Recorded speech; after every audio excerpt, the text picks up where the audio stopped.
সরিষাবাড়ী উপজেলার আওনা ইউনিয়নের কাবারিয়াবাড়ি ফুটবল মাঠে তৈরি হয় এক উৎসবমুখর পরিবেশ।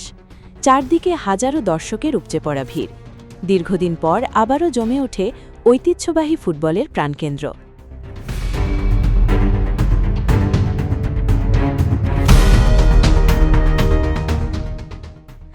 মরহুম গাজী গোলাম মুস্তফা ও মরহুম এনএম জুলহাসউদ্দিন জামালী স্মৃতি ১৩৮তম ফুটবল টুর্নামেন্ট ২০২৬-এর ফাইনাল ম্যাচকে ঘিরে ছিল ব্যাপক আয়োজন।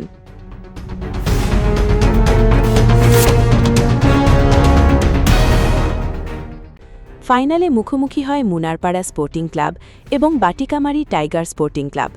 শুরু থেকেই দুই দলই আক্রমণাত্মক ফুটবল উপহার দেয়। প্রথমার্ধ থেকে শেষ মিনিট পর্যন্ত চলতে থাকে দারুণ প্রতিদ্বন্দ্বিতা। একের পর এক আক্রমণ, কিন্তু কোনো দলই জয়ের দেখা পায়নি। মাঠ জুড়ে তখন তীব্র উত্তেজনা। গ্যালারিতে হাজারো দর্শকের করতালি আর চিৎকারে মুখর হয়ে ওঠে পুরো এলাকা।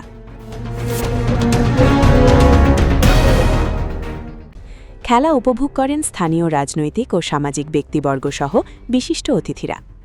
অনুষ্ঠানে প্রধান অতিথি হিসাবে উপস্থিত ছিলেন জামালপুর ৪ আসনের সংসদ সদস্য ফরিদুল কবির তালুকদার শামীম। তিনি বলেন, এই মাঠে নিয়মিতভাবে বড় পরিসরে খেলার আয়োজন অব্যাহত থাকবে।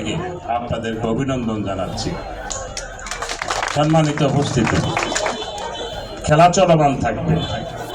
শত বাধা বিপত্তির পরেও আপনাদের জগরযাত্রা। পাশাপাশি তিনি কাবারিয়াবাড়ি থেকে মাদক নির্মূলে কঠোর অবস্থানের কথা জানান। তিনি আরও বলেন, তরুণদের মাঠমুখী করাই হবে মূল লক্ষ্য। সামাজিক আন্দোলন করার কারণের জন্য কিছুটা নিয়ন্ত্রণে ছিল। ঈদের আগে আপনারা বোধহয় ৩-৪ জন মাদক ব্যবসায়ীকে যদি আইনের হাতে মধ্যে তুলে দিয়েছেন, এই কারণের জন্য কারো কারো বলে গাত্র দাহ হয়েছে। যারা হুমকি দেন মাদকের পক্ষে, বিক্রির পক্ষে, নেশার পক্ষে, যারা এটা রোধ করতে চায়, তাদেরকে যারা হুমকি দেন, আমি নামটা রাত্রি আমি জেনে নিব। আসলে বলার জন্য কেউ সাহসও পায় না, বলার জন্য সাহস না পাওয়ার কোনো কারণ নেই। যদি পারেন সহযোগিতা করবেন।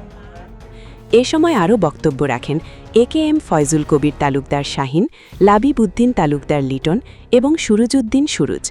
তারা বলেন, এই ঐতিহ্যবাহী টুর্নামেন্ট শুধু একটি খেলা নয়, এটি এলাকার ঐক্য, সম্প্রীতি ও সংস্কৃতির প্রতিচ্ছবি। নির্ধারিত সময়েও কোনো দল গোল করতে না পারায় ম্যাচ গড়ায় রুদ্ধশ্বাস টাইব্রেকারে একের পর এক শট, উত্তেজনা চরমে। শেষ পর্যন্ত ভাগ্য নির্ধারণে এগিয়ে যায় বাটিকামারি টাইগার স্পোর্টিং ক্লাব। জয়ের পর উল্লাসে ফেটে পড়ে বিজয়ী দল এবং সমর্থকরা। মাঠ জুড়ে শুরু হয় আনন্দ ঘন মুহূর্ত। বিজয়ী দলের হাতে ট্রফি তুলে দেওয়া হয়। আয়োজনের দায়িত্বে থাকা কাবারিয়াবাড়ি যুব উন্নয়ন সংস্থার সদস্যরা পুরো অনুষ্ঠান সফলভাবে সম্পন্ন করেন। দীর্ঘদিন পর এমন আয়োজনকে ঘিরে স্থানীয়দের মধ্যে তৈরি হয় নতুন উদ্দীপনা। স্থানীয়রা মনে করেন, এই ধরনের টুর্নামেন্ট ভবিষ্যতে তরুণদের আরও বেশি খেলাধুলায় আগ্রহী করবে।